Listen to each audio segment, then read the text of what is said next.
Brutus se précipita dans la grotte, attiré par la bonne odeur. « Dehors !»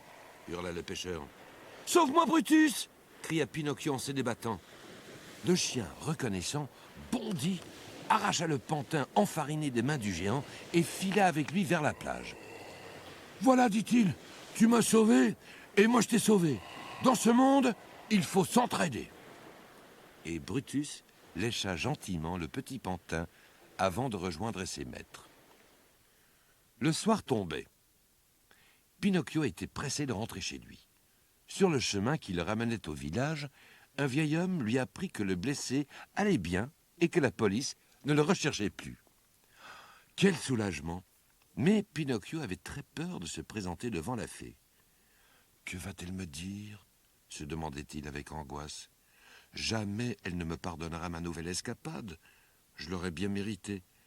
Je promets toujours, mais je ne tiens pas mes promesses. Jamais je ne deviendrai un vrai petit garçon. » Lorsque Pinocchio arriva à la maison de la fée, la nuit était tombée. Il avait froid et faim, et il était très fatigué. Il frappa à la porte, mais la maison resta silencieuse. La fée était-elle partie de nouveau? Il attendit et attendit. Enfin, une fenêtre s'ouvrit tout en haut, et une grosse limace, une bougie allumée sur la tête, se pencha au dehors. « Qui frappe à une heure pareille ?»« C'est moi, Pinocchio. La fée est-elle là ?»« La fée dort et ne veut pas être réveillée. Je descends t'ouvrir. » 1 heure passa, puis 2. La porte ne s'ouvrait toujours pas. Pinocchio était complètement gelé. Il frappa de nouveau et la fenêtre du 3e étage s'ouvrit.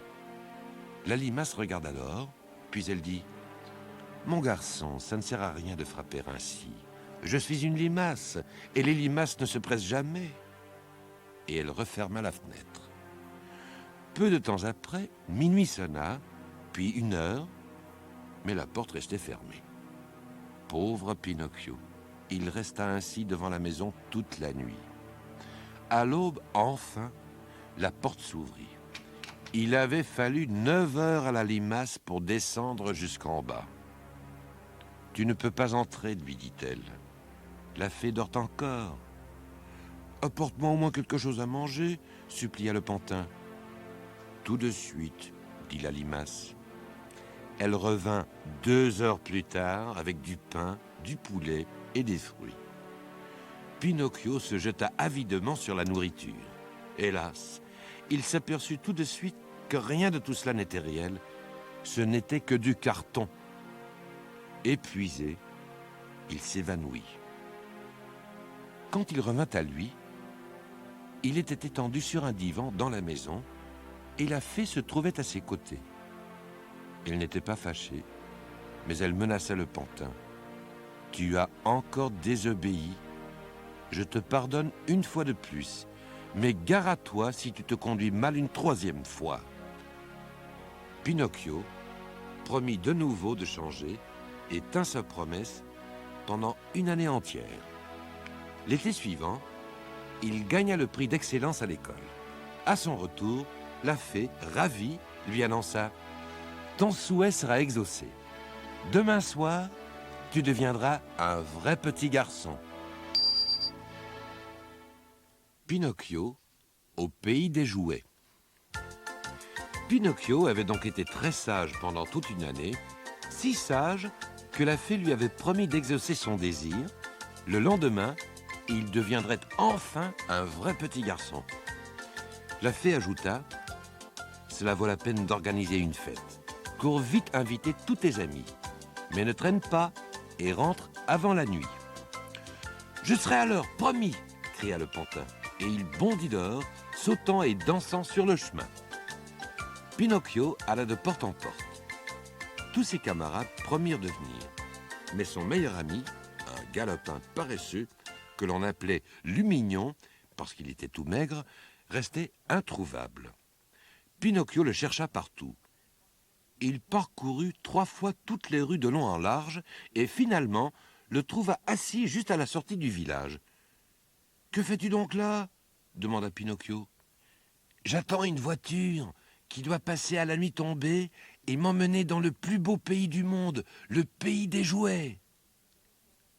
Mais je suis venu t'inviter à ma fête. À minuit, je vais devenir un vrai petit garçon. Oh, grand bien te fasse, se moque Aluminion. Écoute, oublie cette fête stupide et viens avec moi au pays des jouets. C'est le plus bel endroit du monde. Pas d'école, pas de maître, rien à faire que s'amuser du matin au soir. Non, c'est impossible. Je suis déjà en retard. J'ai promis à la fée de rentrer avant la nuit. Ne t'inquiète donc pas pour elle. Elle ne te grondera pas longtemps. Et Lumignon se mit à raconter à Pinocchio tout ce qu'il savait sur ce pays fabuleux où les vacances durent toute l'année. Mais le soleil se couchait. Pinocchio se levait pour s'en aller lorsque, soudain, un clairon résonna dans le lointain. La voiture arrivait, tirée par 4 ânes bottés de cuir blanc. Des douzaines de garçons étaient serrés à l'intérieur. Le cocher, un petit homme à la figure comme une tomate, fendu d'un perpétuel sourire, fit monter Lumignon, puis se tourna vers Pinocchio. « Et toi, mon garçon, tu viens avec nous ou tu restes là ?»« Il faut que je rentre, monsieur. Je suis déjà en retard. La fée sera fâchée et me grondera. »« Non, non, viens avec nous au pays des jouets !» crièrent les enfants qui étaient dans la voiture. « Rappelle-toi, plus d'école, plus de maître, on va s'amuser du matin au soir !» Pinocchio ne put résister. Il poussa un profond soupir et dit à regret « Bon, je viens. » Mais la voiture était si pleine qu'il n'y avait plus de place pour lui à l'intérieur. Il essaya alors de monter sur un des ânes. Mais l'âne rua et l'envoya à la terre. Tous les garçons rirent et Pinocchio, vexé, tenta de monter de l'autre côté. Cette fois, l'âne l'envoya en l'air. Le conducteur était furieux. Il sauta vite de la voiture et administra à l'animal un bon coup de bâton.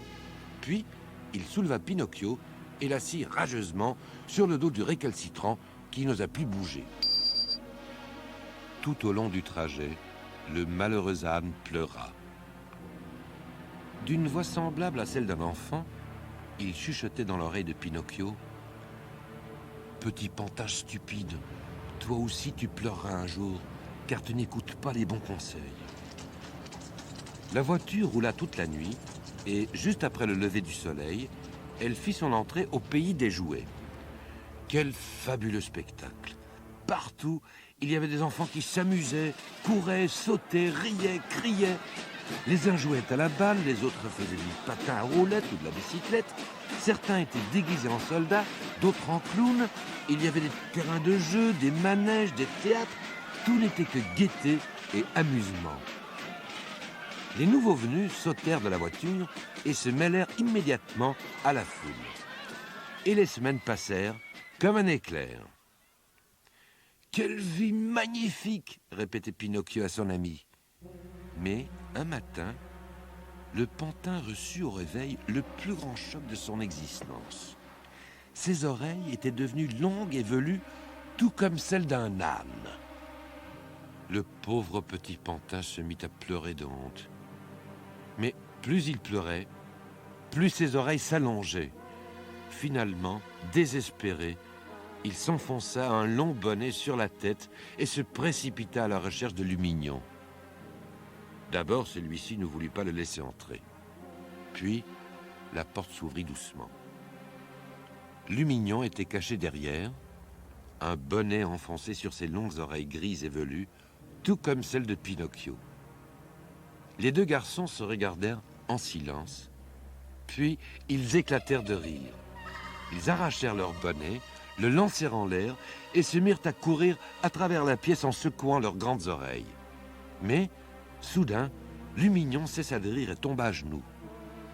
Pinocchio le regarda avec étonnement, puis tomba à son tour sur le sol. Avec horreur, ils virent leurs mains devenir des sabots, leurs visages s'étirer en museau et leur corps se couvrir d'une épaisse fourrure grise. Et, pire que tout, il leur poussa une queue. Alors, on frappa violemment à la porte et une voix cria « Je viens vous chercher. Vous, les ânes, vous m'appartenez. Le temps des amusements est terminé. » Un homme, le cocher de la voiture qui les avait amenés au pays des jouets, ouvrit la porte d'un coup de pied. Il leur passa une bride autour du cou et alla les vendre au marché. Lumignon fut acheté par un fermier dont l'âne était mort la veille, et Pinocchio fut vendu à un cirque. Le directeur n'était pas un homme cruel, mais il ne supportait aucune contradiction. Lorsque Pinocchio refusa de manger du foin, il lui donna un coup de fouet. Puis il le conduisit sur la piste et lui apprit à sauter à travers des cerceaux, à danser la valse et la polka et à se tenir debout sur les pattes de derrière. Après 3 mois d'un très dur entraînement et de bonnes corrections chaque fois qu'il ne travaillait pas bien, Pinocchio donna enfin sa première représentation. Les gens vinrent de loin pour voir cet étonnant petit âne. Le soir, le cirque était comble. Le directeur fit claquer son fouet et Pinocchio entra. Il fit plusieurs fois le tour de la piste au galop. Comme le public l'acclamait, il leva fièrement la tête. Mais qui aperçut-il au premier rang? Sa chère fée.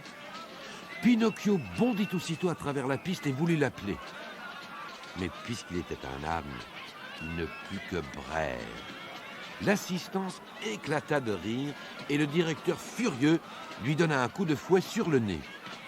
Des larmes troublèrent les yeux du pantin et lorsqu'il voulut revoir la fée, celle-ci avait disparu. Imaginez le désespoir de Pinocchio.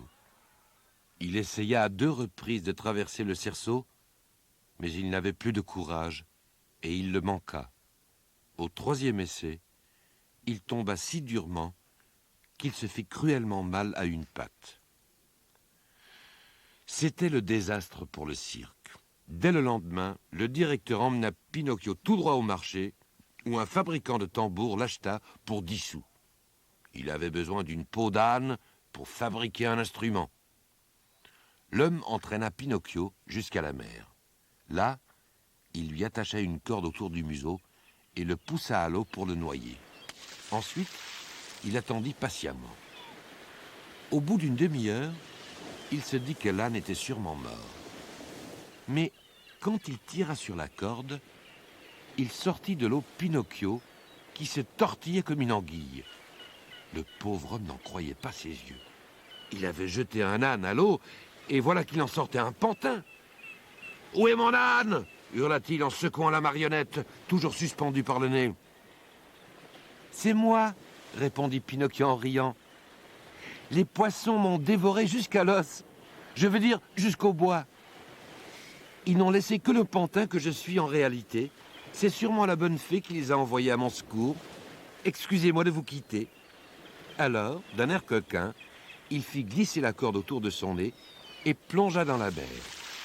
Pinocchio était sain et sauf et libre à nouveau. Pinocchio et le requin. Dans sa hâte à fuir le pays des jouets et à échapper aux fabricants de tambours, Pinocchio nagea vers la haute mer. Il ne voyait plus de l'homme qu'une minuscule silhouette sombre dans le lointain. Le petit pantin était si heureux d'avoir recouvré la liberté qu'il faisait des cabrioles comme un dauphin joyeux. Il nagea pendant des heures à l'aventure. Soudain, un étrange spectacle lui apparut. Un récif de marbre blanc émergeait des vagues et, à son sommet, se tenait une belle petite chèvre. Elle bêlait avec insistance et lui faisait signe d'approcher. Mais le plus surprenant, c'est que cette chèvre était bleue. Pinocchio comprit que ce n'était pas une chèvre, mais sa bonne fée déguisée, venue à son secours. Son cœur se mit à battre violemment et il nagea joyeusement vers elle. Mais il n'était pas à mi-chemin du récif qu'un énorme monstre marin surgit des vagues. Pinocchio se sentit happé par son immense gueule bordée d'une triple rangée de dents. Le pauvre pantin, épouvanté, essaya de toutes ses forces de changer de direction, mais il était déjà trop tard. Les mâchoires gigantesques se refermèrent sur la poupée gigotante et tout devint noir. Pinocchio se sentit glisser jusqu'à la gorge du monstre, puis dans son énorme estomac, si vite qu'il perdit conscience. Quand il revint à lui, la terreur l'envahit. L'obscurité était complète et le silence impressionnant. Le malheureux Pinocchio se sentit si perdu qu'il se mit à pleurer. Au secours! À l'aide! Il n'y a donc personne ici qui puisse me sauver? Alors, du fond des ténèbres, une voix basse et très triste lui répondit. Non, personne. Pauvre malheureux. Tu n'as plus qu'à attendre d'être digéré. Qui parle ainsi? Demanda l'infortuné Pinocchio, tout tremblant de peur. Moi, je suis un pauvre thon, englouti par le requin juste avant toi. Mais je ne pleure ni ne crie. Je me dis que je préfère être mangé par un poisson que par un homme. Mais moi je n'ai pas envie d'être mangé du tout, cria le pantin. Je veux m'enfuir. Est-il très gros ce requin? Et où est la sortie? Pas de sortie, répondit le thon d'une voix caverneuse. Le requin mesure plus d'1 kilomètre. Mais Pinocchio avait aperçu dans le lointain une petite lueur clignotante. Il fit donc ses adieux au thon et avança à tâtons vers la lumière. Lorsqu'il y arriva, il put à peine en croire ses yeux. Un petit vieux, à barbe blanche, était assis à une table, éclairée par une chandelle. Et c'était Geppetto, le cher papa de Pinocchio. Le petit pantin délirait de joie. Il criait « Oh papa, enfin je te retrouve !» Et il ne savait s'il devait rire ou pleurer devant l'air stupéfait du vieil homme. « Est-ce vraiment toi, Pinocchio? Mes yeux usés ne se trompent-ils pas? Je croyais bien t'avoir perdu pour toujours. » Et il serra son fils dans ses bras, comme s'il voulait ne plus jamais le lâcher. « Voici bientôt 2 ans que je suis enfermé ici, dit-il. Le jour fatal où je me suis embarqué sur mon petit bateau, j'ai vu le pigeon blanc te déposer sur la plage et j'ai voulu rebrousser chemin. Mais la mer déchaînée m'a entraîné vers le requin. Mais comment as-tu pu survivre? Dans la tempête, un navire marchand fit naufrage et d'un seul coup, le requin l'engloutit. J'ai vécu sur les provisions du navire, conserves, sucre, biscuits, fromage. Il y avait même du vin, mais ce sont mes derniers vivres et ma dernière chandelle. En entendant cela, Pinocchio décida de fuir. Prenant la bougie d'une main, il entraîna son père dans la pénombre. Ils marchèrent plus d'1 heure dans le ventre de l'animal jusqu'à sa gorge. À travers les terribles rangées de dents, ils apercevaient le clair de lune et le ciel étoilé. Le requin dormait profondément, la gueule ouverte. « Vite, papa, sortons avant que le monstre ne se réveille. » Et tandis que les ronflements du requin résonnaient dans leurs oreilles, ils escaladèrent sa langue en silence et traversèrent ses mâchoires. Alors Pinocchio prit Geppetto sur ses épaules, sauta dans l'eau et se mit à nager. La mer était calme et silencieuse et le requin dormait comme une bûche. Pinocchio nagea pendant des heures en portant son vieux père. Mais quand vint l'aube, le petit pantin se sentit très fatigué et aucune terre n'était en vue. À ce moment, il reconnut une voix familière. « N'aie pas peur. En quelques minutes, je vais vous conduire sur la terre ferme. » C'était le thon. Tandis que Pinocchio et Geppetto grimpaient sur son dos, il leur raconta comment il s'était échappé à leur suite du monstre endormi. Le thon les laissa en sécurité sur une plage de sable. Puis le pantin et son père marchèrent doucement vers un village. À peine avaient-ils fait 100 pas qu'ils rencontrèrent 2 mendiants au bord de la route. C'étaient le renard et le chat tombés dans la misère. Le renard était réellement devenu boiteux et le chat vraiment aveugle. « Cher Pinocchio !» gémit le renard. « Aie pitié de deux pauvres infirmes !»« Oh oui !» supplia le chat. « Sois bon pour de vieux indigents !» Mais Pinocchio et Geppetto les ignorèrent et le pantin leur cria « C'est bien fait si vous êtes pauvres aujourd'hui. Vous ne m'aurez plus !» Et ils poursuivirent leur chemin. Un peu plus loin, ils virent une jolie petite maison au milieu d'un champ. Ils s'en approchèrent et frappèrent. « Tournez la clé dans la serrure et la porte s'ouvrira », commanda une voix. Ils entrèrent donc. Là, sur une poutre du plafond, se tenait le grillon bavard. « Oh, mon cher petit grillon, comme je suis heureux de te voir !» s'écria Pinocchio. « Ainsi tu m'appelles ton cher petit grillon maintenant ? Ce n'est pas ce que tu disais le jour où tu m'as asséné un coup de maillet. Mais j'aurais pitié de toi et de ton père. Il faut être bon envers les autres, si l'on veut être bien traité à son tour. » Et le grillon dit à Pinocchio que la maison lui avait été donnée la veille par une jolie chèvre toute bleue. Elle était partie en pleurant son petit pantin, avalé par un requin. Très ému, Pinocchio aida le vieux Geppetto à s'étendre sur un lit de paille, puis il partit lui chercher à manger. Un fermier voisin lui procura un pot de lait en échange de quelques services, car Pinocchio n'avait pas d'argent. Il dut faire tourner la roue d'un puits pendant des heures et remonter une centaine de seaux d'eau. « Jusqu'à maintenant, c'était le travail de mon âne, » expliqua le fermier. « Je l'ai acheté au marché il y a quelques mois, mais il est tombé malade et il va mourir. » Pinocchio courut à l'étable et ressentit une vive émotion. L'âne étendu sur la paille était son ami Lumignon. Ce dernier ouvrit les yeux, soupira et mourut. À partir de ce jour, Pinocchio peina du matin au soir chez les fermiers pour pouvoir acheter du lait pour son père et subvenir à leurs besoins. Il apprit aussi à tresser des paniers d'osier et les vendit. Et dès qu'il avait un instant, il s'exerçait à lire et à écrire. Il travaillait avec tant d'acharnement que, au bout de 6 mois, il avait économisé 40 sous.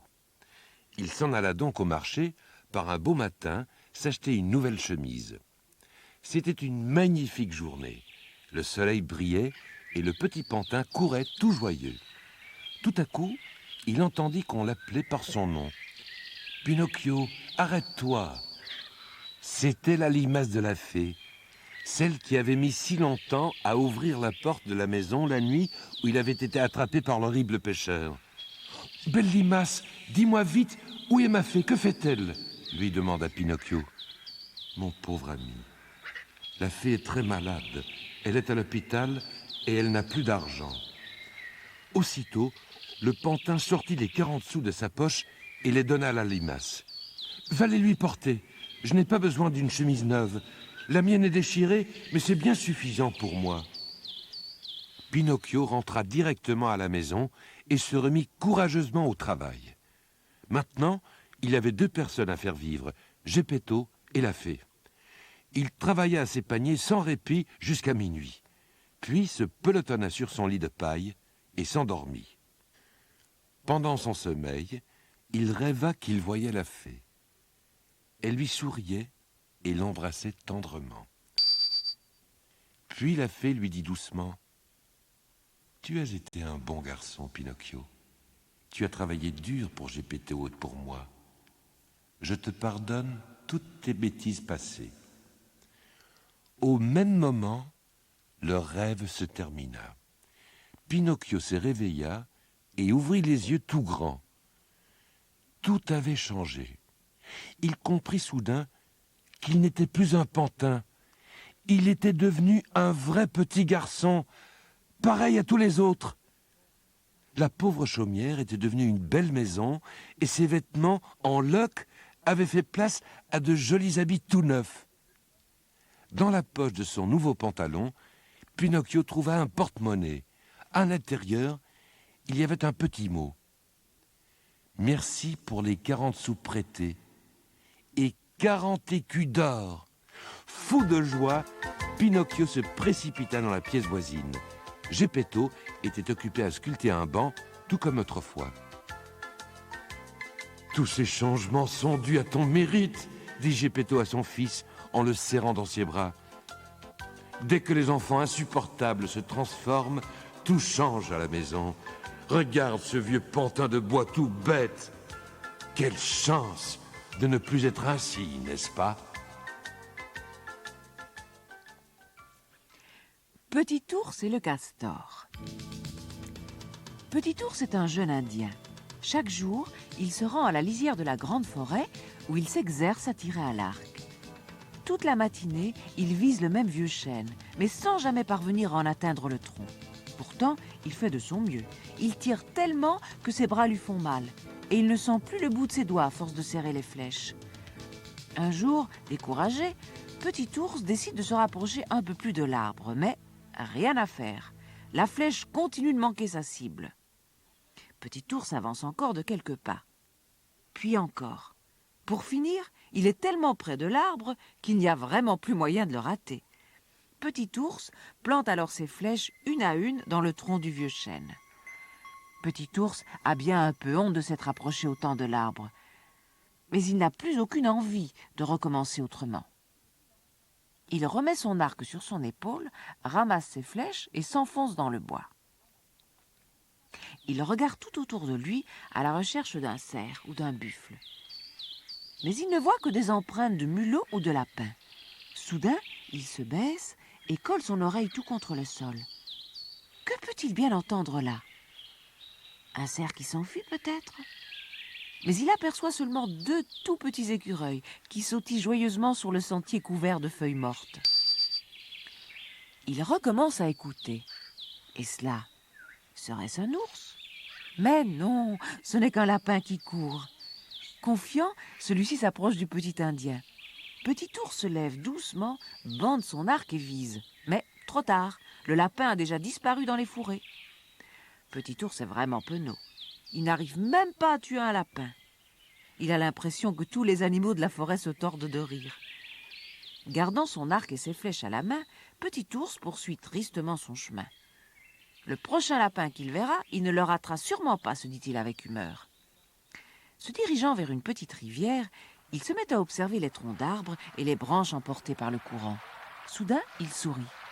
Que vient-il de voir? Un petit castor en train de construire son nid dans l'eau avec des branchages et de la boue. Petit Ours songe que ce serait vraiment de la malchance s'il le ratait. Son papa va être fier de lui et sa maman lui confectionnera une nouvelle coiffure avec la peau du castor. Petit Ours bande son arc et vise. Mais au même instant, il découvre un autre castor, bien plus gros. L'animal est occupé à pousser une branche avec son museau. S'il ramenait ce castor-là, son papa serait encore plus fier. Et sa maman pourrait lui coudre en plus un carquois pour ses flèches. Petit Ours replace une nouvelle fois sa flèche et attend patiemment. Mais soudain, il entend un cri à glacer le sang. Levant les yeux, il aperçoit un aigle gigantesque qui plonge en piqué, toute griffe dehors. Le rapace se dirige droit sur le castor. Ce dernier plonge aussitôt. L'aigle reprend de l'altitude, mais redescend encore plus vite. Affolé, le castor grimpe sur un tronc flottant. L'aigle frôle la surface de l'eau. Il a presque attrapé sa petite victime, paralysée par la peur. Petit Ours retient son souffle. Puis tout à coup, il se fâche. Qu'est-ce qu'il croit donc, cet oiseau? C'est à son castor qu'il en veut. Petit Ours se met alors à hurler aussi fort qu'il le peut. Il fait des bonds, trépigne et frappe l'eau de toutes ses forces avec son arc, éclaboussant tout autour de lui. Finalement, il parvient à mettre le rapace en fuite. Celui-ci, les ailes déployées, repart, très vexé. Petit Ours le suit des yeux jusqu'à ce qu'il ne soit plus qu'un point minuscule à l'horizon. Il se tourne alors vers la rivière. Mais là, il ne voit plus personne. Le castor a disparu sans demander son reste. Petit Ours n'en a cure. Il est même content que le petit castor soit sauvé. Au fond, il n'avait pas envie d'une nouvelle coiffure, ni d'un carquois. Désormais, il ne tirera plus que pour s'amuser, se contentant de viser le vieux chêne à l'orée du grand bois. Le grand géant chevelu. Il y a bien longtemps vivait un fermier du nom de Jude. Un jour, il acheta un champ à très bas prix. « Comment se fait-il qu'il soit si bon marché ?» s'étonna Lise, sa femme. « Es-tu sûr que nous n'aurons pas d'ennui ?»« Certain, répondit Jude. C'est de la bonne terre. Quand je pense qu'elle m'appartient à moi, rien qu'à moi. »« Tu veux dire à moi ?» cria une voix dans leur dos. Jude et Lise se retournèrent et furent bien surpris en découvrant juste derrière eux un grand géant chevelu. Il avait les yeux injectés de sang, un nez rond et rouge comme une betterave, des sourcils en bataille et de longues oreilles effilées. Ses cheveux se dressaient sur sa tête comme les piquants d'un hérisson. Une araignée y avait même tissé sa toile. Ses habits étaient en lambeaux, son pantalon tenait par des ficelles, et ses coudes et ses genoux poilus pointaient à travers les trous de ses vêtements. Il avait les bras les plus longs que l'on eût jamais vus. « Allez-vous-en de ma terre !» hurla-t-il d'une voix stridente en faisant tournoyer ses bras.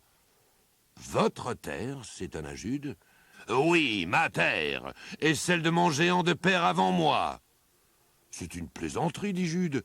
Je viens d'acheter ce champ. »« Fichez le camp !» hurla de nouveau le géant en trépignant de colère. « J'étais là bien avant vous. »« J'y suis, j'y reste, » déclara Jude. « Cette terre est à moi. » Le menton menaçant, ils se regardaient d'un air furieux. Ni l'un ni l'autre ne voulait céder. Alors Lise suggéra « Il y a peut-être une solution, Jude. Tu sèmes et tu moissonnes. Ensuite, nous partageons la récolte avec le géant. » Jude ne voyait pas très bien ce qu'il gagnerait à ce marché. Mais Lise, d'un geste, lui imposa le silence et poursuivit « Quelle moitié de la récolte désirez-vous, géant? Le dessus ou le dessous? »« Le quoi ?»« Désirez-vous ce qui pousse au-dessus de la terre ou ce qui pousse dans la terre? »« Je prendrai le dessus, » ricana le géant. « Gardez les racines pour vous. » Alors Jude et le géant se serrèrent la main en signe d'accord et le géant s'en alla. « Magnifique !» s'exclama Lise. « Tu n'as plus qu'à planter des pommes de terre. » Et ainsi fit Jude. Il sarcla les mauvaises herbes, puis surveilla la croissance des plants. Au moment de la récolte, le grand géant chevelu revint et réclama sa part. « Ah, vous voilà, dit Jude. Prenez le dessus. Toutes ces belles fanes vertes sont à vous. »« Espèce de chenapan !» rugit le géant. « Misérable escroc! Ce n'est pas de jeu !»« Un marché est un marché, géant. Prenez vos fanes et partez. » Le géant écumait de rage. « C'est moi qui vous aurai la prochaine fois !» menaça-t-il. « Que voulez-vous l'an prochain ?» lui demanda Lise. « Tige ou racine ?»« Racine, bien sûr. Vous pourrez garder les fanes pour vous. » Sur ce, le géant chevelu disparut. « Qu'allons-nous faire à présent ?» s'inquiéta Jude. « Plantez de l'orge, mon cher époux. Le géant aura les racines. » Et ainsi fut fait. Dès que Jude eut déterré toutes les pommes de terre, il sema de l'orge. Il roula la terre et l'arrosa. Au printemps, de jeunes pousses vertes apparurent. Et lorsque le géant chevelu se présenta pour le partage de la récolte, le champ n'était plus qu'un grand tapis d'or.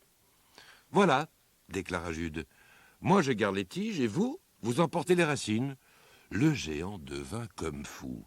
« Tu m'as trompé de nouveau, espèce de gringalet. Je vais... »« Vous n'allez rien du tout, » répondit Jude. « Un marché est un marché. »« D'accord, fermier, tu as gagné. Mais l'année prochaine, tu sèmeras du blé, et nous partagerons la récolte. Nous couperons le blé l'un et l'autre. Tu partiras du nord, moi je partirai du sud, et nous garderons chacun ce que nous aurons moissonné. » Jude regarda les longs bras du géant et comprit que celui-ci moissonnerait bien plus vite que lui. « Non, ce n'est pas un marché équitable, dit-il. »« C'est cela ou tu t'en souviendras !» gronda le géant en frappant le sol de ses énormes pieds et en agitant ses bras velus. « Calmez-vous, murmura Jude. Ne nous battons pas, s'il vous plaît. » Ils conclurent donc le marché en se serrant la main et le géant s'en alla en ricanant. Jude mit tout de suite Lise au courant. « Il a de si longs bras, il coupera le blé 10 fois plus vite que moi. » Lise réfléchit un instant. « Suppose qu'une partie de ce blé ait des tiges plus dures que l'autre, dit-elle. Elle sera plus dure à moissonner, et l'une des faux sera usée avant l'autre. » Et elle lui exposa son plan. « Jude laboura et ensemença son champ, puis il attendit que le blé soit mûr. Juste avant la moisson, il alla acheter de minces tiges de fer. Il attendit la nuit, se glissa dans la partie du champ réservée aux géants et planta les tiges dans le sol parmi les épis. Le lendemain, le grand géant chevelu arriva dès l'aube. Il tenait une faux dans chacune de ses énormes mains. Jude commença à couper le blé de son côté du champ et le géant s'attaqua à l'autre. Jude maniait son unique faux d'un geste large et facile. Le géant, lui, progressait en donnant de grands coups.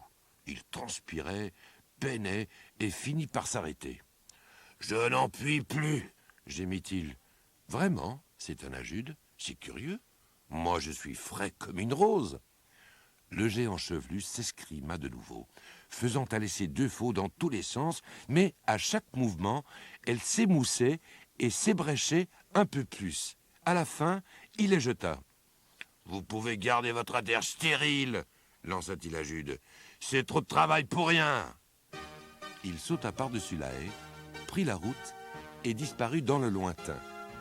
Depuis ce jour, Jude et Lise cultivèrent leurs champs comme il leur plaisait. Quant au grand géant chevelu, il ne revint jamais. Les deux souris. Il était une fois une souris qui habitait la campagne, où elle avait établi son logis dans une haie. Chaque jour, elle se faufilait dans les champs pour y glaner des grains de blé. Parfois, plus audacieuse, elle se glissait dans un jardin. Là, elle trouvait des croûtes de fromage sur un tas d'ordures ou des morceaux de pain jetés dans l'herbe pour les oiseaux. Elle faisait alors un vrai festin. Un jour, sa cousine qui habitait la ville vint lui rendre visite. « Chère cousine, couina la souris des champs, quelle joie de te revoir! Ma vie est si calme ici que je t'attends toujours avec impatience. Je pourrais passer des jours à t'écouter parler. Assieds-toi bien confortablement et raconte-moi tout. » « Oh là là, je ne sais vraiment pas par où commencer, » répondit la souris citadine. « J'ai vécu tant d'aventures et j'ai fait tant de succulents repas. Je t'en ai justement préparé un, moi aussi, » coupa la souris campagnarde avec fierté. « J'ai trouvé quelques croûtes de fromage bien savoureuses. » La souris citadine n'en croyait pas ses oreilles. Elle se mit à rire. « Ma pauvre cousine, dit-elle avec une pointe de mépris, ta vie doit être bien mesquine. Si ces vieux déchets de fromage sont ce que tu as de meilleur à m'offrir, je crois bien que je vais repartir sans tarder. Mais pourquoi ne viendrais-tu pas habiter quelque temps chez moi ?» Après avoir bien réfléchi, la souris des champs accepta. Ce fut un long et terrifiant voyage. À peine arrivés dans les faubourgs de la ville, les deux souris rencontrèrent un monde fou et, pire encore, virent des chats partout.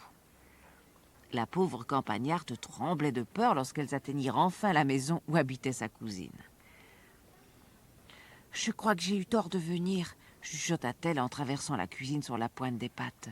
« Oh, tu changeras vite d'avis, » lui répondit la citadine. « Regarde !» La souris des champs leva les yeux et là, devant elle, elle vit une table chargée de victuailles. Elle en oublia immédiatement toutes ses craintes. « Jamais je n'ai vu tant de bonnes choses, » soupira-t-elle avec convoitise. « Et nous allons nous en régaler, » dit sa cousine. « Je vais te servir un goûter dont tu te souviendras. » Un instant plus tard, les deux souris étaient attablées devant une montagne de morceaux de chocolat. Mais, avant même qu'elles aient pu commencer à les grignoter, la porte s'ouvrit brusquement et un gros chat bondit en miaulant férocement. Les deux cousines détalèrent et se réfugièrent dans un trou percé au bas du mur, évitant de justesse l'énorme patte du chat. « Cela fait partie des charmes de la ville, » déclara la souris citadine. « Merci beaucoup, » dit la souris campagnarde qui claquait des dents. « Je me passerai fort bien de ces émotions. Ma vie à moi est peut-être mesquine, mais au moins elle est sûre et je ne risque pas de me faire dévorer pour un morceau de chocolat. » Dès que la voie sera libre, je rentre chez moi. Et pour de bon. Sati, le petit satellite. Très très loin de la Terre, sur la station spatiale Mini-Beta, vivait un tout petit satellite appelé Sati. Sati avait beaucoup d'amis, notamment Raoul le radar et Vessi, le vieux vaisseau spatial. Un jour, Sati passa devant le vaisseau de transport. La porte de la soute était ouverte et Sati aperçut son copain Raoul le radar assis près d'un tas de caisses, l'air tout triste. « Que se passe-t-il » demanda Sati. « C'est horrible » expliqua Raoul. « Ils veulent utiliser mon récepteur comme couvercle pour la poubelle de la cantine spatiale. »« Ne t'en fais pas » déclara Sati gentiment. « Je trouverai bien une solution. » Sati poursuivit alors sa route, car il avait pour mission de surveiller les alentours. Soudain, il aperçut un objet étrange sur la Lune. Se dirigeant vers l'endroit qu'il avait repéré, il découvrit une grande fusée qui s'était écrasée au fond d'un cratère. La fusée gémissait. « Que t'arrive-t-il » demanda Sati. « J'ai si mal » soupira la fusée. « Je dois être pleine de bosses et je suis incapable de retrouver mon chemin. »« Mais d'où viennent ces autres bosses » interrogea Sati. « Il y a 2 semaines, » expliqua la fusée, « j'étais largué par mon vaisseau pour tourner autour de la Lune. Mais en chemin, j'étais attaqué par une bande de météorites très agressives qui m'ont donné tous ces coups. Mais le pire, » ajouta la fusée, « c'est que mon radar est fichu. Et comme tu le sais, une fusée sans radar devient absolument incapable de se diriger convenablement dans l'espace. » Sati songea immédiatement à son ami Raoul. Il brancha son émetteur et dit « Sati appelle Robbie Ordinateur. Robbie Ordinateur, m'entendez-vous » Robbie Ordinateur habitait, lui aussi, Mini-Beta. Un peu plus tard, Sati entendit « Ici Robbie Ordinateur à Sati » Ce dernier exposa alors son plan à l'ordinateur. « C'est une excellente idée, Sati, » affirma ce dernier. « Je vais demander à Vessi de t'amener Raoul. » Quelques minutes plus tard, Sati perçut le vrombissement du vieux vaisseau. Il alla vite à sa rencontre. Vessi ouvrit une porte pour laisser sortir Raoul. « Merci, Vessi, » dit Sati. « Au revoir, » répondit Vessi. « À bientôt. » Sati entraîna alors Raoul vers la fusée. « J'espère que je conviendrai, » dit Raoul. Sati poussa et tira jusqu'à ce que Raoul, le radar, soit parfaitement bien fixé dans la fusée. « Mille merci » s'exclama celle-ci, ravie. « Maintenant, je n'aurai plus de problème pour retrouver mon vaisseau spatial. Et moi, je ne deviendrai pas un couvercle de poubelle » se réjouit Raoul.